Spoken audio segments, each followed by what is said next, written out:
Good morning student, তোমরা সবাই ভালো আছো তো? আশা করি তোমরা সকলেই ভালো আছো। তারপর তোমাদের নাম ডাকা তো শেষ হলো। এবার তোমাদের সঙ্গে আমি পাতাবাহার বইয়ের একটা গল্প আলোচনা করব। এই পাতাবাহার বইয়ের তোমার 34 পৃষ্ঠা, 34 পৃষ্ঠাটা তোমরা বের করো।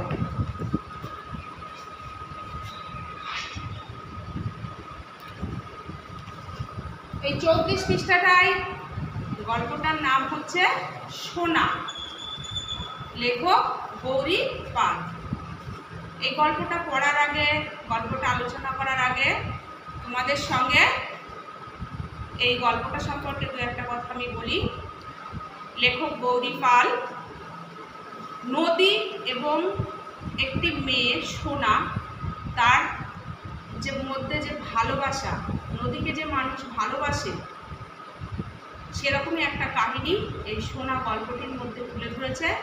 আর এই যে সোনা গল্পটি, সোনা হচ্ছে গল্পের একটি মেয়ে, প্রধান চরিত্র, সে হচ্ছে, তার নাম হচ্ছে সোনা। তাহলে তোমাদের আমি গল্পটা পড়ছি, তোমরা একটু সকলেই বইটা খোলো, খুলে দেখো, দেখে বইটা আমি পড়ছি, তোমরা একটু শোনো। সোনা, লেখক গৌরী পাল। চাষির মেয়ে সোনা চাষির ঘর আলো করে উঠোনে হামাগুড়ি দেয়। একটুখানি জায়গা মায়ে বাপে বেড়া দিয়েছে যাতে বাইরে বেরিয়ে না যায়। নরম লতা পাতা দিয়ে ঢেকে দিয়েছে, পাছে মেয়ের হাতে পায়ে লাগে। তাহলে তোমরা এইটুকু বুঝতে পারছো যে চাষির মেয়ে সোনা, তাহলে একজন চাষ ছিল, সেই চাষির মেয়ের নাম হচ্ছে সোনা। চাষির ঘর আলো করে, তার মানে বাচ্চা মেয়েটি দেখতে খুবই সুন্দর।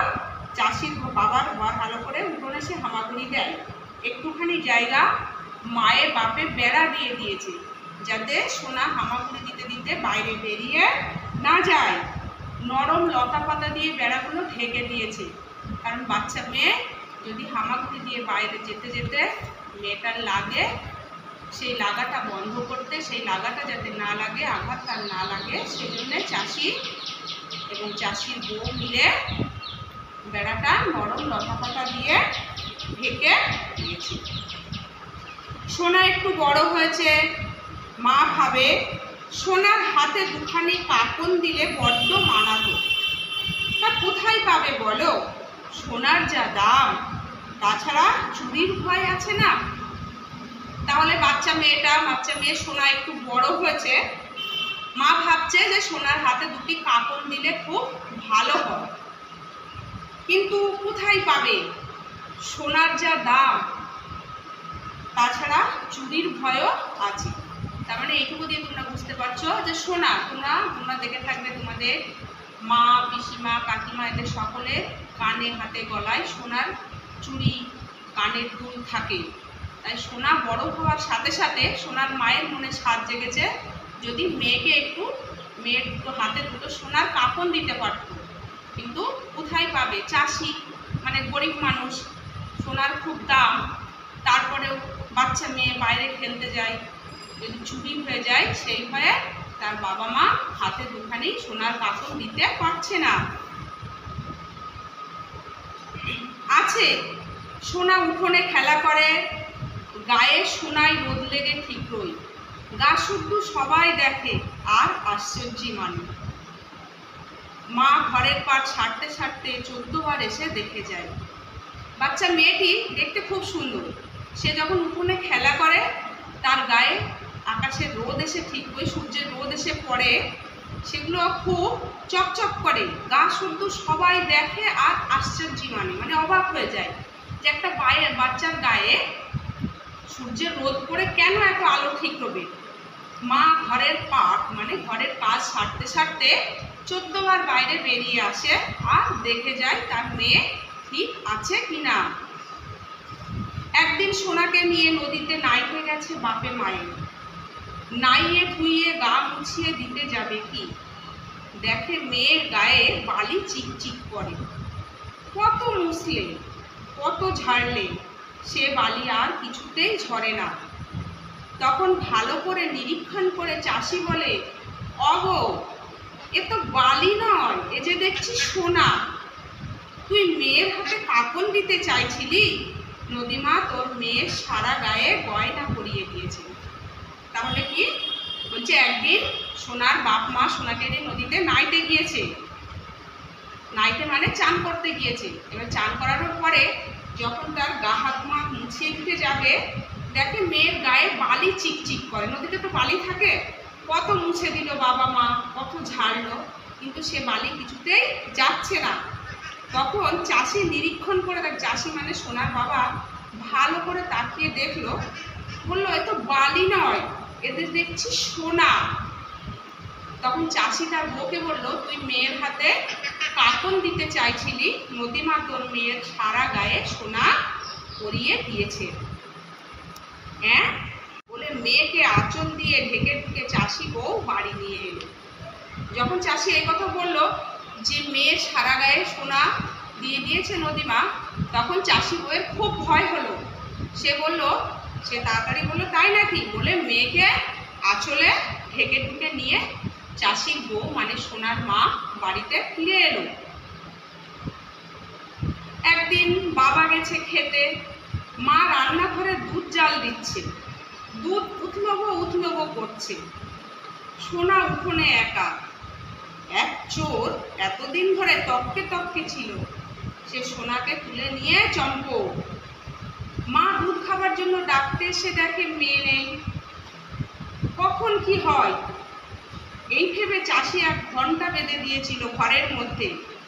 সেইটি ধরে মা পাগলের মতো বাজাতে লাগলো, ঢং ঢং ঢং ঢং ঢং। সারা গা ছুটে এলো। তারপর হাতের কাছে যে যা পেল তাই নিয়ে ছুটলো চোর ধরতে। বলছে একদিন সোনার বাবা গেছে চাষে মাঠে কাজ করতে, আর সোনার মা সোনার জন্য দুধ জাল দিচ্ছে। এবার দুধ উথলবো মানে কি, দুধটা যখন ফুটে ওঠে, দুধটা তখন উঁচু হয়ে ওঠে, তোমরা লক্ষ্য করে দেখেছো, দুধ উথলবো করছে। এমন সময় সোনা উঠোনে খেলা করছিল একা।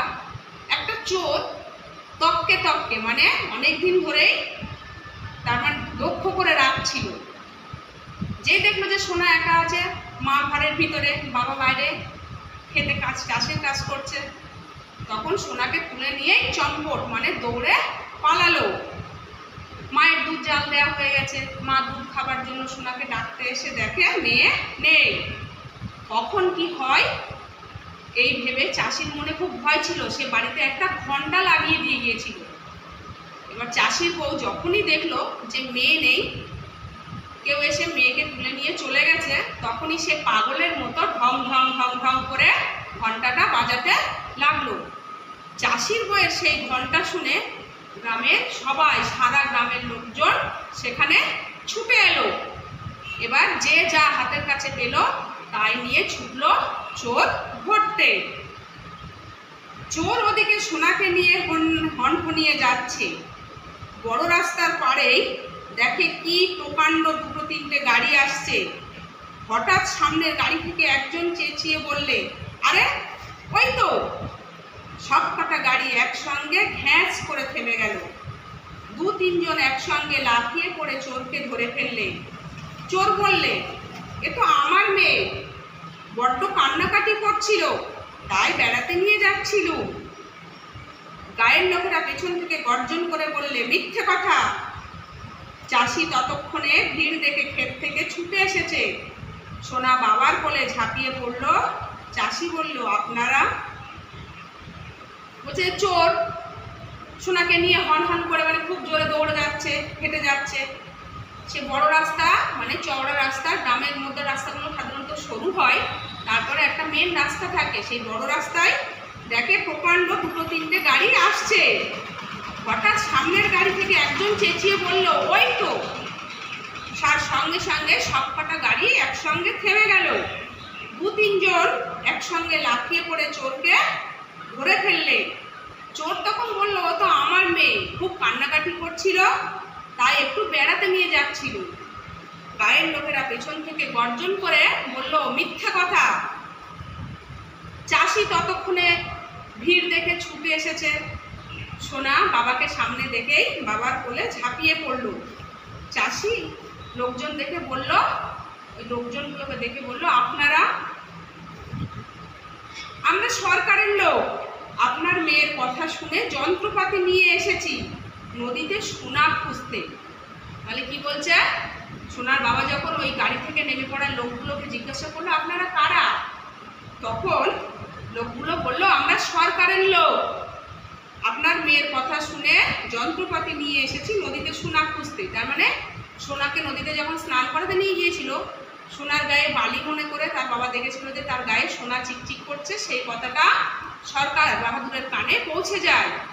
তখন সরকারের লোক আসে যন্ত্রপাতি নিয়ে সোনা খুঁজতে।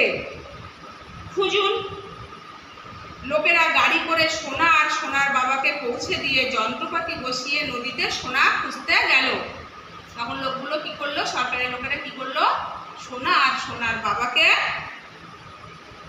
গাড়িতে করে বসিয়ে তাদের বাড়িতে পৌঁছে দিয়ে গেল। দিয়ে তাদের যন্ত্রপাতি নিয়ে সোনা খুঁজতে গেল। যন্ত্রপাতি নিয়ে কি খুঁজতে গেল? সোনা খুঁজতে গেল। সেই থেকে সেই গায়ের নাম হলো সোনার গা। সেই থেকে সেই গায়ের নাম কি হলো? সেই থেকে সেই গায়ের নাম হলো সোনার গা। তাহলে তোমরা বুঝতেই পারছো যে সোনার গা নামটা কেন হলো। যখন সোনার গায়ে সোনা বাবা মা আদর করে মেয়ের নাম রেখেছিল সোনা, কিন্তু সোনাকে নদীতে স্নান করাতে নিয়ে গিয়ে তার গায়ে যখন সোনা চিকচিক করছিল, সেই কথা জানাজানি হওয়ার পর সরকার বাহাদুরের লোক এসে যন্ত্রপাতি দিয়ে নদীতে সোনা খুঁজতে লাগলো। তাই সেই থেকে সেই গ্রামের নাম হয়ে গেল সোনার গা। সেই থেকে সেই গ্রামের নাম কি হলো? সোনার গা। তোমাদের এই পর্যন্ত আমি পড়ে শোনাচ্ছি, বাকিটুকু তোমাদের পরের ক্লাসে পড়াবো। তাহলে প্রথম থেকে তোমাদের আরেকটু গল্পটা সম্পর্কে আলোচনা করি। বলছে, একটা গ্রামে একটা চাষির মেয়ের নাম ছিল কি? সোনা। তাই সোনা যাতে হামাগুড়ি দিয়ে বাইরে বেরিয়ে না যায়, খেলতে খেলতে চলে না যায়, তার বাবা মা চারিদিকে বেড়া দিয়েছিল এবং সেটাকে লতাপাতা দিয়ে ঘিরে দিয়েছিল। কারণ বাচ্চা মেয়ে যদি খেলতে খেলতে বেড়ার ধারে কাছে চলে যায়, যদি তার গায়ে লাগে, সেই জন্য তার বাবা মা বেড়া দিয়ে দিয়েছিল। সোনা একটু বড় হতে সোনার মা কি বললো যে মেয়ের হাতে দুখানি সোনার কাকন দিলে ভালো হয়, কিন্তু দেবে কোথা থেকে? গরিব মানুষ, পয়সা নেই। তারপরে সোনার যা দাম, তারপরে সব থেকে আরো একটা বড় কথা, চুরি হওয়ার ভয় আছে। তাই সেই জন্য তারা মেয়ের হাতে দুটি সোনার কাকন দিতে পারছিল না। এরপর সোনা বড় হলো, উঠোনে খেলা করে, তার গায়ে সূর্যের আলো পড়লে, সূর্যের রোদ পড়লে আলো ঠিক রয়। গ্রামের লোক সেটা দেখে আর আশ্চর্য হয়ে যায় যে কেন এরকম মেয়েটার গা চকচক করে। একদিন সোনার বাবা মা সোনাকে নিয়ে নদীতে স্নান করতে গেল। নাইয়ে ধুয়ে ওঠার পরে তার গা মুছিয়ে দিতে গিয়ে দেখলো সারা গায়ে বালি চিকচিক করছে। অনেক মুছিয়ে দেওয়ার পরেও সেগুলো গেল না। তখন তার বাবা লক্ষ্য করে দেখলো যে মেয়ের গায়ে এগুলো বালি নয়, সোনা চিকচিক করছে। তখন সে তার মাকে, ওই চাষি তার বউকে অর্থাৎ সোনার মাকে বলল, তুই মেয়ের হাতে সোনার কাকন দিতে চাইছিলি, কিন্তু নদীমা তোর মেয়ের হাতে মেয়ের সারা শরীরে সোনা পরিয়ে দিয়েছে। এই কথা শুনে চাষি বউয়ের খুব ভয় হলো। সে মেয়েকে আঁচলে জড়িয়ে নিয়ে বাড়িতে চলে এলো। এরপর একদিন সোনার বাবা খেতে, যেহেতু চাষি, খেতে কাজ করতে গেছে, মা ঘরে দুধ জাল দিচ্ছিল আর সোনা বাইরে একা একা খেলা করছিল। সেই সময় একটা চোর সোনাকে তুলে নিয়ে চম্পট দিল, মানে পালিয়ে গেল। সোনার মা সেটা বাইরে এসে মেয়েকে দেখতে না পায়, তাদের বাড়িতে তার বাবা, সোনার বাবা একটা ঘন্টা বাজিয়ে দিয়েছিল। তার মনে একটা ভয় কাজ করত। তখন সোনার মা সেই ঘন্টাটাকে ঢং ঢং ঢং ঢং করে বাজাতেই সারা গায়ের লোক সেখানে ছুটে এলো এবং তারা সকলেই হাতে লাঠি সোঁটা নিয়ে চোর ধরতে বেরিয়ে গেল। এভাবে চোর যখন সোনাকে নিয়ে পালিয়ে যাচ্ছিল বড় রাস্তা দিয়ে, সে লক্ষ্য করলো বড় রাস্তায় বড় বড় তিনখানা গাড়ি আসছে। এবার সামনে আসতেই একটা গাড়ি বলল ওই যে, তখন গাড়ি থেকে 2-3 জন লোক নেমে চোরটাকে ধরে ফেললো। চোর অস্বীকার করলো, বললো তার মেয়ে, কিন্তু গ্রামের লোকেরা এসে বললো না, তুমি মিথ্যে কথা বলছো। এইসব ঘটনার মধ্যেই ভিড় দেখে সোনার বাবা ক্ষেত থেকে সেই ভিড়ের মধ্যে এসে পৌঁছালে সোনা বাবাকে দেখেই বাবার কোলে ঝাঁপিয়ে পড়ল। তখন সোনার বাবা ওই লোকজনগুলোর পরিচয় জানতে চাইলে তারা বলল আমরা সরকারের লোক, আমরা আপনার মেয়ের কথা শুনে নদীতে সোনা খুঁজতে এসেছি যন্ত্রপাতি নিয়ে। তখন সোনার বাবা বলল ঠিক আছে খুঁজুন। এরপর সরকারের লোকেরা সোনাকে আর সোনার বাবাকে গাড়ি করে বাড়ি পৌঁছে দিয়ে যন্ত্রপাতি বসিয়ে নদীতে সোনা খুঁজতে লাগলো। সেই থেকেই ওই গ্রামের নাম হয়ে গেল সোনার গা। তাহলে এই সরকারের লোকেরা যে সোনার গায়ের সোনার কথা শুনে নদীতে সোনা খুঁজতে আসলো, তখন থেকেই সেই গ্রামের নাম হয়ে গেল সোনার গা। তোমরা গল্পটা দুবার পড়ো। যে পর্যন্ত তোমাদের পড়লাম সে তার ভিতর থেকে আমি তোমাদের সঙ্গে কয়েকটা প্রশ্ন আলোচনা করছি, তোমরা একটু দেখো। চোর সোনাকে নিয়ে চম্পট দিয়েছিল। চম্পট কথাটার অর্থ হচ্ছে পালিয়ে যাওয়া। চম্পট কথাটার অর্থ কি? পালিয়ে যাওয়া। চম্পট কথাটার অর্থ হচ্ছে পালিয়ে যাওয়া। গর্জন, গর্জন কথাটার অর্থ হলো রেগে গিয়ে আওয়াজ করা। গর্জন কথাটার অর্থ কি? রেগে গিয়ে আওয়াজ করা। যেমন ধরো মেঘের গর্জন, আমরা যখন বিদ্যুৎ চমকাই তখন কি বলি? যে মেঘেরা গর্জন করছে, মেঘেরা গর্জন করছে। আবার বাঘের গর্জন, বাঘ যখন রেগে যায় মুখ দিয়ে জোরে শব্দ করে, ডাকে, সেরকম এই মেঘের ডাকা হচ্ছে মেঘের গর্জন। আর এই গর্জন কথাটার মানে হচ্ছে রেগে গিয়ে আওয়াজ করা। তারপরটা কি বলছে দেখো, নদী মাতৃকা। এই শব্দটা তোমরা এর পরের টুকুতে পাবে, পরের অংশ যখন তোমাদের পড়াবো তার মধ্যে পাবে। তার আগে তোমরা একটু দেখো নদী মাতৃকা। নদী মাতৃকা কথাটার অর্থ হচ্ছে নদী যার মায়ের মতো। নদী মাতৃকা কথাটির অর্থ কি? নদী যার মায়ের মতো। নামটা শুনলে বুঝতে, নদী আর মাতৃকা, নদী যার মায়ের মতো। তারপরে বলছে দেখো হিরণ্যবক্ষা। এই শব্দটাও তোমরা আমি যখন পরের অংশ পড়াবো তার মধ্যে পাবে, কিন্তু এখন একটু দেখো হিরণ্যবক্ষা। হিরণ্যবক্ষা কথাটির অর্থ যার বুকে সোনা থাকে। হিরণ্যবক্ষা কথাটির অর্থ যার বুকে সোনা থাকে। তারপরে সবার শেষে বলছে পিশাচ। পিশাচ হচ্ছে দৈত্য। পিশাচ মানে কি? দৈত্য। তাহলে তোমরা শব্দার্থগুলো দেখলে বইয়ের দিকে তাকাও, শব্দার্থের বইয়ের দিকে তাকাও, কি বলছে দেখো। আশ্চর্য মানে অবাক হওয়া, নাইতে মানে নদীতে স্নান করতে, নিরীক্ষণ মানে ভালো করে দেখা বা পরীক্ষা করা, আর চম্পট মানে পালিয়ে যাওয়া। চম্পট মানে কি? পালিয়ে যাওয়া। গর্জন মানে রেগে গিয়ে আওয়াজ করা। গর্জন মানে কি? রেগে গিয়ে আওয়াজ করা। নদী মাতৃকা। নদী মাতৃকা কথাটির অর্থ হচ্ছে নদী যার মায়ের মতো। নদী মাতৃকা কথাটির অর্থ হচ্ছে নদী যার মায়ের মতো। আচ্ছা, তোমাদের আর একটুখানি আমি বলে দিই, দিয়ে তোমাদের কর্মপত্র দিয়ে দেবো। এটা তোমরা বের করো। 9 দাগে যে শূন্যস্থান পূরণ করো, দেখেছো তোমরা? শূন্যস্থান পূরণ করো। তাহলে শূন্যস্থানে কি কি বসবে? চাষির ঘর আলো করে উঠোনে ড্যাশ দেয়। চাষির ঘর আলো করে উঠোনে সোনা কি করে? উঠোনে সোনা হামাগুড়ি দেয়। কি দেয়? হামাগুড়ি। তাহলে 9 দাগের 1 এই শূন্যস্থানে কি হবে বলো? হামাগুড়ি। তুই মেয়ে আচ্ছা গায়ে ড্যাশ রোদ লেগে ঠিকরোল। কি বলছে? গায়ে ড্যাশ রোদ লেগে ঠিকরোল।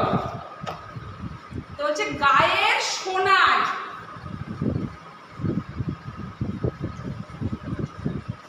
পরের শূন্যস্থানটা হবে গায়ের সোনায় রোদ লেগে ঠিকরোই।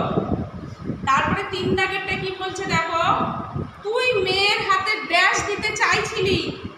সোনার মা সোনার হাতে কি দিতে চাইছিল?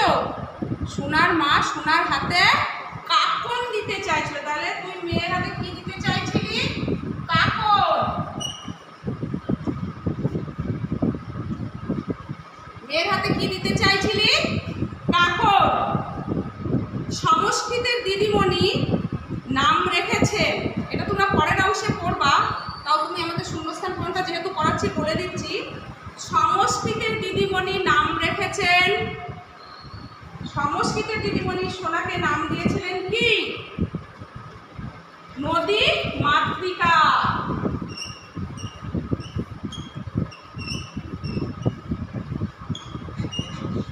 পাঠশালের দিদিমণি, সংস্কৃতের দিদিমণি সোনাকে কি নাম দিয়েছিল?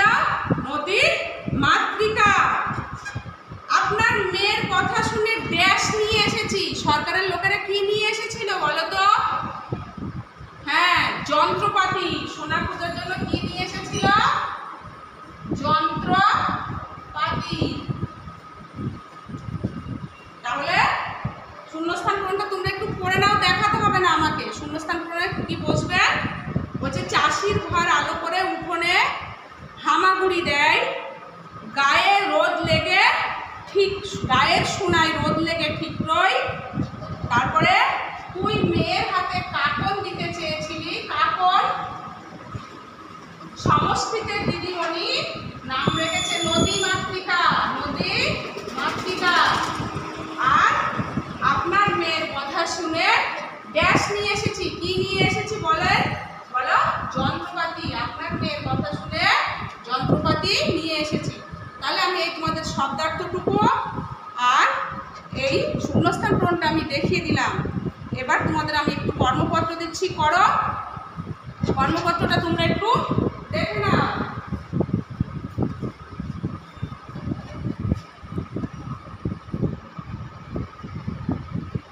তোমরা কর্মপত্রটা করো, আমি তোমাদের আরও একবার স্টিল ক্যামেরায় পাঠিয়ে দিচ্ছি। আশা করছি তোমাদের যে গল্পটুকু আমি পড়ে শুনিয়েছি তোমরা এটুকু বুঝতে পেরেছো। তারপর ছাত্রছাত্রীরা অকারণে কেউ বাড়ির বাইরে বের হবে না। বাড়ির বাইরে বের হলে অবশ্যই মাস্ক পরে বের হবে এবং বারবার হাত ধোবে, হাত স্যানিটাইজার করবে।